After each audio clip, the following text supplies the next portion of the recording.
Welcome to the Delaware Mortgage Rate Weekly Mortgage Market Update for the week of September 22nd, 2014. Hello, I'm John Thomas with Primary Residential Mortgage, here to give you your update. Well, last week mortgage rates did move slightly higher, but were able to stabilize and find a level of support.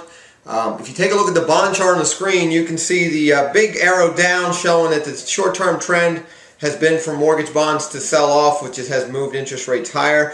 But if you see the dark line there at the bottom, we were able to hammer out a line of support. Mortgage bonds held there on Wednesday, rallied off of that on Thursday, and then on the green candle. And then Friday, we're able to rally higher again. So we're going to recommend floating your Delaware mortgage rate to start the week to see if mortgage bonds can move off of this bounce higher. We did mention a couple weeks ago we were expecting them to find a floor of support and rally back because they have been oversold. So it looks like we hit that last week, right at the end of the week. So we are going to recommend floating to see if we can get a little bounce back in the mortgage bonds and give us a little bit slightly lower interest rates. Now, if we look at what happened last week in economic news, the big thing was the Fed's meeting. They met Tuesday and Wednesday. Wednesday released their notes, and as expected, they're going to continue tapering their asset purchase program called QE3. They're currently buying $25 billion worth of mortgage bonds and treasuries. They decided at the meeting to cut that back by another $10 billion. That's been their what they've been doing every meeting. So they're only going to purchase $15 billion worth of bonds and treasuries every month. Their next meeting's in October. Everyone expects them to cut the last $15 billion and be done with the asset purchase program. So at that point, bonds will be all on their own to see where they work out. There'll be no support from the Feds in terms of that. So we'll have to see how that affects mortgage rates.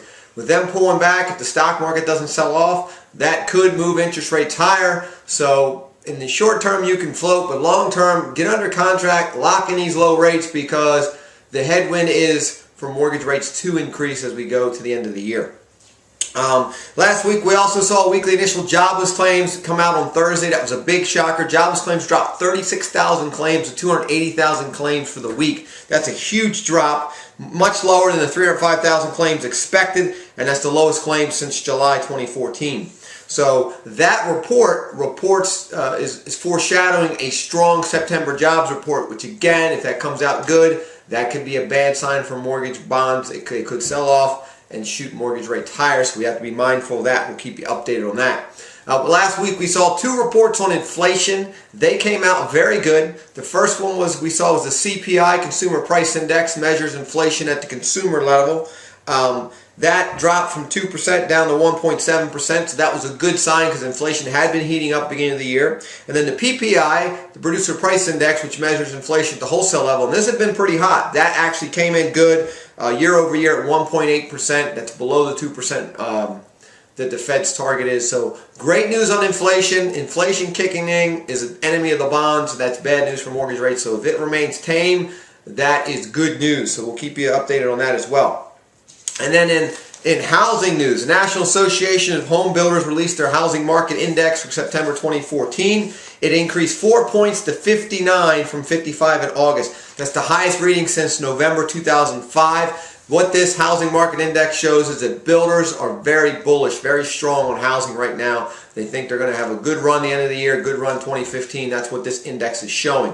So that is great news for new home construction. Now, we did see two reports come out last week on new home construction, which the media touted as negative, which weren't really negative if we dig into them. The first one was housing starts, how many new homes the builders started building. That actually came in at 956,000 units. That was a decline of 14.4% from July. This was August numbers. That seems like a bad report, but if you look at August, it was actually July. It was actually revised higher in this report from 1.093 million units to 1.117 million units. So that's a 23% gain in 1 month from June to July.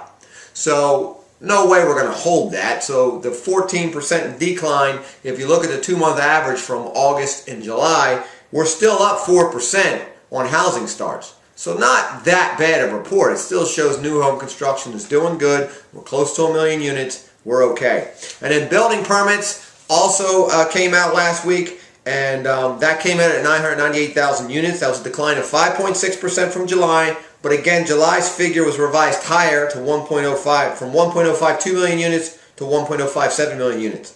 And if we look at the 2-month average for building permits, July and August, we're actually up 3%.